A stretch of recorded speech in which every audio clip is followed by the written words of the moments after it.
Hi all ಎಲ್ಲ ಹೇಗಿದ್ದೀರಾ? I hope ಎಲ್ಲ ಚೆನ್ನಾಗಿದ್ದೀರಾ ಅಂತ ಅಂದ್ಕೊಂಡಿದ್ದೀನಿ. ನೀವೆಲ್ಲ ನೋಡಿರ್ತೀರ ತಮ್ನೈಲಲ್ಲಿ ಇವತ್ತಿನ ವಿಡಿಯೋ ಏನು ಅಂತ. ಸೊ ದಪಾಟಿ ಹೇಗೆ ಮಾಡ್ತಾರೆ ನಮ್ಮ ಮನೇಲಿ ಅಂತ ನಿಮಗೆ ತೋರಿಸ್ಕೊಡ್ತೀನಿ. ಅದಕ್ಕೂ ಮುಂಚೆ ಪ್ಲೀಸ್ ಯಾರೆಲ್ಲ ಈ ವಿಡಿಯೋ ನೋಡ್ತಾ ಇದ್ದೀರಾ ದಯವಿಟ್ಟು ನಮ್ಮ ಚಾನಲ್ನ ಸಬ್ಸ್ಕ್ರೈಬ್ ಮಾಡಿ, ಸಪೋರ್ಟ್ ಮಾಡಿ, ಶೇರ್ ಮಾಡಿ, ಕಮೆಂಟ್ ಮಾಡಿ ಆ್ಯಂಡ್ ಲೈಕ್ ಮಾಡಿ. ನೋಡ್ತಾ ಇದ್ದೀರಾ ಅಲ್ವಾ ರೊಟ್ಟಿ ಹೇಗೆ ಮಾಡ್ತೀವಿ ನಾವು ದಪಾಟಿ ಅಂತ.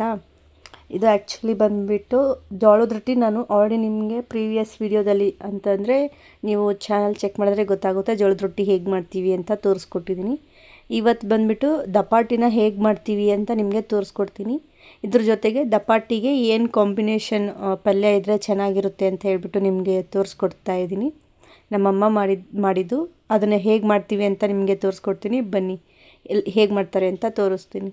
ಸೊ ಇದು ಬಂದುಬಿಟ್ಟು ಸಬ್ಬಕ್ಕಿ ಸೊಪ್ಪು ಮತ್ತು ಹೆಸ್ರು ಕಾಳುದು ಪಲ್ಯ ಮಾಡೋಣ ಅಂತ ಹೇಳಿಬಿಟ್ಟು ನಮ್ಮಮ್ಮ ಆಲ್ರೆಡಿ ಹೆಸ್ರು ಕಾಳನ್ನ ವಿಸಿಲ್ ಓಡಿಸಿದ್ರು. ಒಂದು 2-3 ವಿಸಿಲ್ ಹಾಕ್ಸ್ಬಿಟ್ಟಿದ್ರು. ಸಬ್ಬಕ್ಕಿ ಸೊಪ್ಪನ್ನ ಚಿಕ್ಕದಾಗಿ ಕಟ್ ಮಾಡ್ಕೊಂಡು ಅದನ್ನು ತೊಳೆದಿಟ್ಕೊಂಡಿದ್ದೀವಿ ನಾವು. ಆಮೇಲೆ ಈ ಸೈಡ್ ಒಗ್ಗರಣೆ ಕೊಡಬೇಕು. ಅದಕ್ಕೆ ಬೆಳ್ಳುಳ್ಳಿ ಹಾಕ್ತಾಯಿದ್ದೀವಿ ಒಗ್ಗರಣೆಗೆ. ಹಾಗೆ ಏನು ಕಟ್ ಮಾಡಿ ಇಟ್ಕೊಂಡಿದ್ದೀವಲ್ವಾ ಸಬ್ಬಕ್ಕಿ ಸೊಪ್ಪನ್ನ ಅದನ್ನು ಕೂಡ ನಾವು ಇಲ್ಲಿ ಆ್ಯಡ್ ಮಾಡ್ಕೊಳ್ತಾ ಇದ್ದೀವಿ.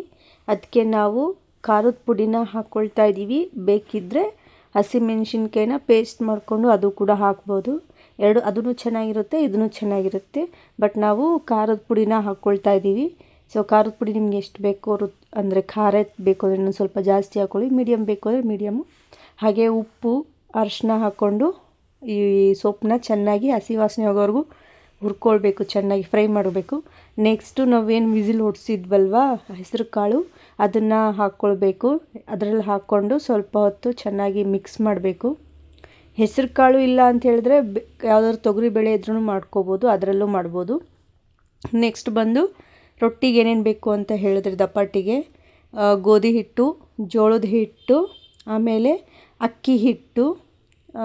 ಇದನ್ನು ಅಕ್ಕಿ ಹಿಟ್ಟು ಜಾಸ್ತಿ ಜೋಳದ ಹಿಟ್ಟಿನೂ ಯಾವುದು ತೊಗೊಂಡಿಲ್ಲ, ಎಲ್ಲ ಮೀಡಿಯಮಲ್ಲಿ ತೊಗೊಂಡಿರೋದು. ಆಮೇಲೆ ನಾವು ಇದಕ್ಕೆ ಕಡಲೆ ಹಿಟ್ಟನ್ನು ಕೂಡ ಆ್ಯಡ್ ಮಾಡ್ತಾಯಿದ್ದೀವಿ. ಕಡಲೆ ಹಿಟ್ಟು ಬಂದುಬಿಟ್ಟು ಅದು ಬೇರೆದಕ್ಕೆಲ್ಲ ಕಂಪೇರ್ ಮಾಡಿದ್ರೆ ಒಂದು ಸ್ವಲ್ಪ ಕಡಿಮೆ ತೊಗೊಳ್ಬೇಕು. ಹಾಗೆ ಇದಕ್ಕೆ ಖಾರದ ಪುಡಿ, ಆಮೇಲೆ ಓಂಕಾಳನ್ನ ಸ್ವಲ್ಪ ಹೀಗೆ ಸ್ವಲ್ಪ ಪುಡಿ ಮಾಡಿದ್ರೆ ಅದು ಟೇಸ್ಟು ಚೆನ್ನಾಗಿ ಸ್ಮೆಲ್ ಚೆನ್ನಾಗಿ ಬರುತ್ತೆ. ನೀವು ಯೂಸ್ ಮಾಡಿರ್ತೀರ, ನಿಮಗೆಲ್ಲ ಗೊತ್ತಿರುತ್ತಲ್ವ. ಸೊ ಸ್ಮೆಲ್ ಚೆನ್ನಾಗಿ ಬರುತ್ತೆ. ಅದು ಓಂಕಾಳು ಹಾಕಬೇಕು. ಹಾಗೆ ಸ್ವಲ್ಪ ಅರಿಶಿನನೂ ಹಾಕ್ಕೊಳ್ಬೇಕು ಇಲ್ಲೇ.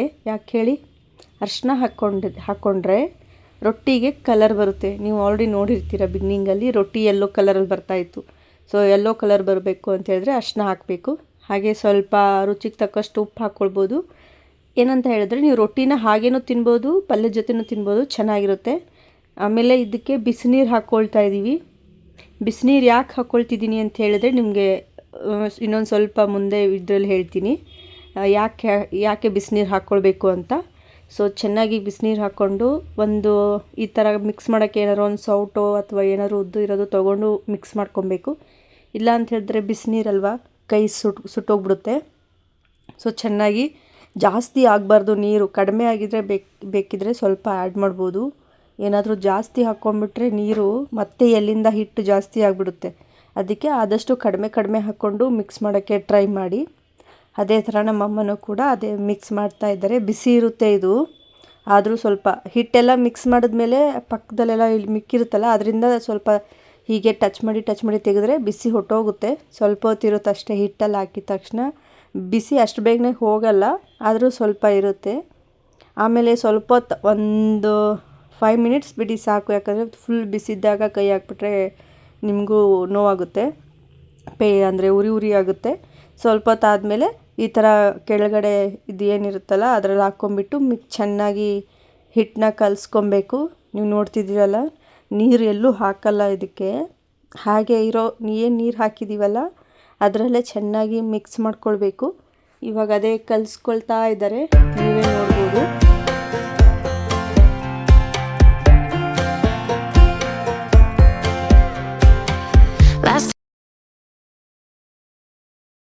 ಬಿಸಿನೀರು ಯಾಕೆ ಹಾಕ್ಕೊಳ್ಬೇಕು ಅಂತ ಹೇಳಿದರೆ ನಾವು ರೊಟ್ಟಿನ ಕೈಯಲ್ಲಿ ತಟ್ಟಬೇಕಾದ್ರೆ ಸ್ವಲ್ಪ ಸ್ಟಾರ್ಟಿಂಗಲ್ಲಿ ಬಿಸಿನೀರು ಹಾಕ್ಕೊಂಡು ಮತ್ತೆ ಸ್ವಲ್ಪ ತಣ್ಣೀರು ಹಾಕ್ಕೊಂಡು ಮಿಕ್ಸ್ ಮಾಡ್ಕೊಳ್ತಾ ಇದ್ವಿ. ಬಟ್ ಇಲ್ಲಿ ಏನಂತ ಹೇಳಿದ್ರೆ ಬಿಸಿನೀರು ಹಾಕ್ಕೊಂಡೇ ಮಾಡಬೇಕು. ಯಾಕಂತ ಹೇಳಿದರೆ ನಾವು ಬೆಳ್ಳುಣ್ಗಿಯಿಂದ ರೊಟ್ಟಿನ ಹೀಗೆ ರೌಂಡಾಗಿ ತಿದ್ದುತ್ತಾ ಇರೋದ್ರಿಂದ ನಮಗೆ ಬಿಸಿನೀರೇ ಬೇಕಾಗುತ್ತೆ.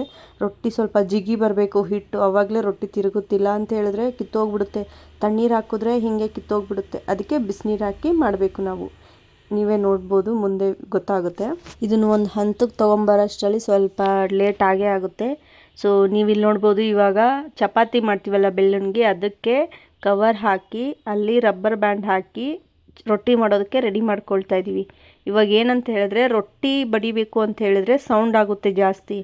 ಇವಾಗ ಎಲ್ಲಿ ಹೋದ್ರೂ ರೊಟ್ಟಿ ಸೌಂಡ್ ಮಾಡಿಬಿಡಿ, ಅದು ಮಾಡಿಬಿಡಿ ಅಂತ ಹೇಳ್ತಾರಲ್ಲ. ಸೊ ಇವಾಗ ಇತ್ತೀಚೆಗೆ ಅಂದರೆ ತುಂಬ ವರ್ಷ ಆಯಿತು ಅನಿಸುತ್ತೆ, ನಮ್ಮ ಮನೆಯಲ್ಲಿ ಫಸ್ಟ್ ಟೈಮ್ ಮಾಡ್ತಾ ಇರೋದು ಈ ಥರ ರೊಟ್ಟಿ. ಯಾಕಂತ ಹೇಳಿದ್ರೆ ಸೌಂಡ್ ಬರಬಾರ್ದು ಅಂತ ಹೇಳ್ತಾನೇ ಇರ್ತಾರೆ.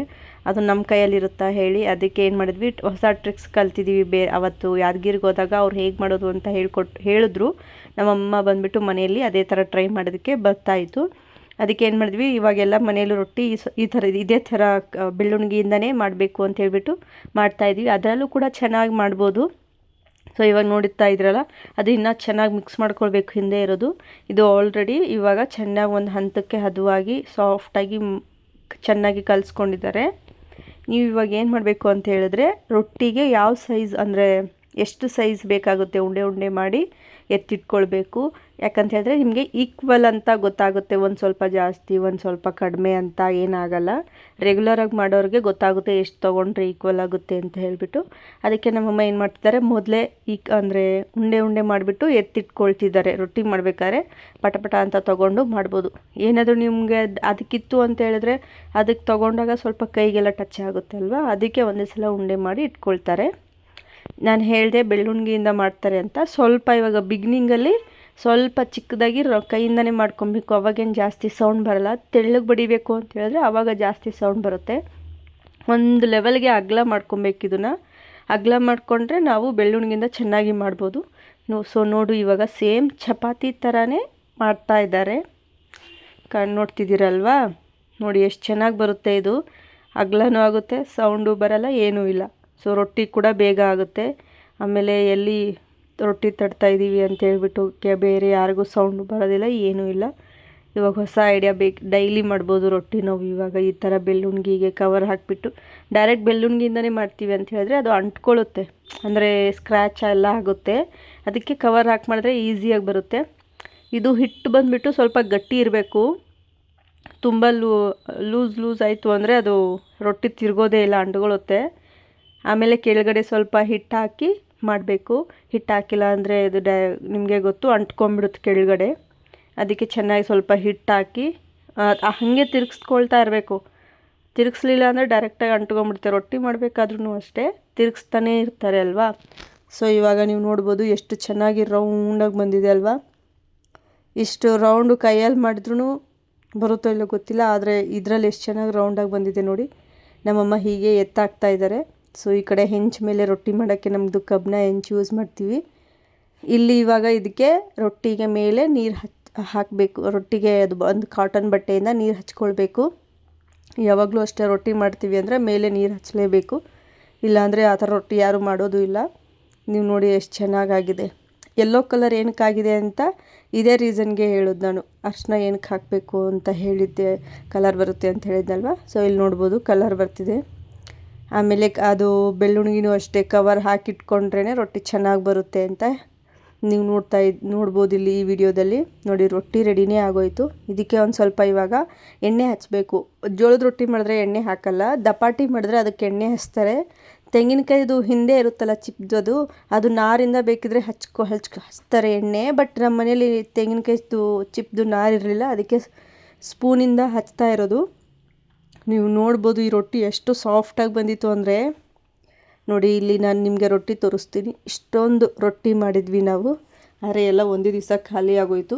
ಯಾಕೆ ಅಂತ ಹೇಳಿದ್ರೆ ನಾನು ನಮ್ಮಮ್ಮ ಮನೆಯಲ್ಲಿ ಎಲ್ಲ ತಿನ್ನಬೇಕಲ್ವ. ಆಮೇಲೆ ನಮ್ಮ ಅಕ್ಕ ಮನೆಗೂ ತೊಗೊಂಡು ಹೋಗಿ ಕೊಟ್ವಿ. ಒಂದು ಹೊತ್ತು ಅಂದರೆ ಮಧ್ಯಾಹ್ನ ರಾತ್ರಿಗೆ ಖಾಲಿ ಆಗೋಯಿತು. ನಮ್ಮ ತಮ್ಮನ ಊಟ ಕಟ್ಕೊಂಡು ಹೋಗಬೇಕಿತ್ತು ಅದಕ್ಕೆ. ಹಾಗೆ ನನ್ನ ಊಟಕ್ಕೆ ನಾನು ಇದನ್ನು ನಿಮಗೆ ಯೂಟ್ಯೂಬ್ ಶಾರ್ಟ್ಸಲ್ಲಿ ಹಾಕಿದ್ದೆ ನಾನು ಆಲ್ರೆಡಿ. ಸೊ ಊಟಕ್ಕೆ ಶೇಂಗದ ಹಿಂಡಿ, ಅದು ಮೂಂಗ್ ದಾಲ್ ಮತ್ತು ಸಬ್ಬಕ್ಕಿ ಸೊಪ್ಪು ಪಲ್ಯ, ಸ್ವಲ್ಪ ಈರುಳ್ಳಿ, ಹಾಗೆ ಸ್ವಲ್ಪ ಮೂಲಂಗಿ ಕೂಡ ತಿಂತೀವಿ, ಹಸಿದೆ, ಎಲ್ಲರೂ ತಿಂತೀರಾ. ಸೊ ನಾನು ಅದೇ ಥರ ಇಟ್ಕೊಳ್ತಾ ಇದ್ದೀನಿ. ಆಮೇಲೆ ಮೂಲಂಗಿ ಸ್ವಲ್ಪ ಜಾಸ್ತಿ ಇರಲಿಲ್ಲ ಅಂತ ಹೇಳ್ಬಿಟ್ಟು ನಾನೇನು ಮಾಡಿದೆ, ಇನ್ನೊಂದು ಸ್ವಲ್ಪ ಇರಲಿ ಅಂತ ಹೇಳ್ಬಿಟ್ಟು ಆನಿಯನ್ ಕೂಡ ಸೈಡಿಗೆ ತೊಗೊಂಡಿದ್ದೀನಿ.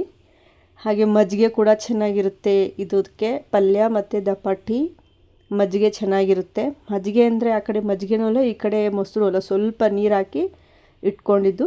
ಹಾಗೆ 2 ರೊಟ್ಟಿ ನಮ್ಮಮ್ಮ ಮುರಿತಾರೋದು, ನಾನಲ್ಲ. ನನ್ನ ಪ್ಲೇಟಿಗೆ ಇದು ಹಚ್ಕೊಡ್ತಾ ಇರೋದು ನನಗೆ. ಫಸ್ಟ್ ಟೈಮ್ ನಾನು ದಪಾಟಿನ 2 ತಿಂದಿರೋದು. ಅಂದರೆ ಯಾಕೆ ಹೇಳಿ, ನಾನು ಎದ್ದಿರೋದು ಲೇಟ್ ಆಯಿತು, ಅದಕ್ಕೆ ಡೈರೆಕ್ಟಾಗಿ ಮಧ್ಯಾಹ್ನ ಊಟನೇ ಮಾಡಿದೆ. ಹಾಗೆ ಇದಕ್ಕೆ ಸ್ವಲ್ಪ ಮೆಂತ್ಯ ಸೊಪ್ಪು ಕೂಡ ಹಾಕ್ಕೊಳ್ತೀನಿ. ಐ ಹೋಪ್ ನಿಮಗೆ ಈ ವಿಡಿಯೋ ಇಷ್ಟ ಆಗಿರುತ್ತೆ ಅಂದ್ಕೊಂಡಿದ್ದೀನಿ. ಇಷ್ಟ ಆಗಿದರೆ ಪ್ಲೀಸ್ ಸಬ್ಸ್ಕ್ರೈಬ್ ಮಾಡಿ, ಶೇರ್ ಮಾಡಿ, ಕಮೆಂಟ್ ಮಾಡಿ. ಆ್ಯಂಡ್ ಯಾರೆಲ್ಲ ಈ ವಿಡಿಯೋ ನೋಡ್ತಾ ಇದ್ದೀರೋ ಅವ್ರಿಗೆಲ್ಲ ಥ್ಯಾಂಕ್ ಯು ಸೋ ಮಚ್. ನಿಮಗೆ ನೆಕ್ಸ್ಟ್ ವಿಡಿಯೋದಲ್ಲಿ ಸಿಗ್ತೀನಿ. ಬಾಯ್ ಬಾಯ್, ಟೇಕ್ ಕೇರ್.